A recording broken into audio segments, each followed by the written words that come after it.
آج سے 1400 سال پہلے جزیرے عرب میں اللہ کے نبی صلی اللہ علیہ وسلم نے جہاں بھی قدم رکھا اس جگہ کو اللہ تعالیٰ نے بابرکت اور مقدس بنایا. تو اسی مقدس مقامات اور مقدس جگہوں میں سے ایک جگہ ایک جعرانہ بھی ہے، اور اس کو مسجد جعرانہ اس لیے کہتے ہیں کہ مکہ معظمہ کے ارد گرد میں ایک قصبہ رہا کرتا تھا، اس کا نام تھا جعرانہ، اس لیے اسی کی طرح نام ادھر منسوب کرتے ہیں، اس کا نام مسجد جعرانہ ہو گیا. اور یہ مسجد کئی سال تک اللہ کے نبی کی آمد تک بھی اور اس کے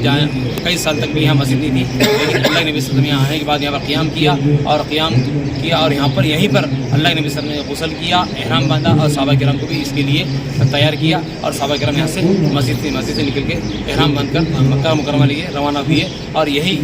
جنگ پہ صحابہ کرام کے قبرستان ہے پیچھے، اور ایک یہاں کنواں تھا، اسی کنویں سے اللہ یہ کنواں موجود ہے یہاں سامنے، اسی کنویں سے اللہ نبی صلی اللہ علیہ وسلم نے صحابہ کرام کو وضو کرایا، غسل کرایا اور پانی پلایا. تو یہ جنگ یہاں پر جنگ حنین سے اللہ کے نبی صلی اللہ علیہ وسلم واپس ہوئے، اور واپس ہونے کے بعد یہیں سے اللہ نبی صلی اللہ علیہ وسلم نے مال غنیمت بھی اسی جگہ سے مال غنیمت کو تقسیم کیا. تو اللہ سے دعا ہے کہ اللہ تعالیٰ ان مقدس مقامات کی ہمیں زیارت نصیب فرمائے.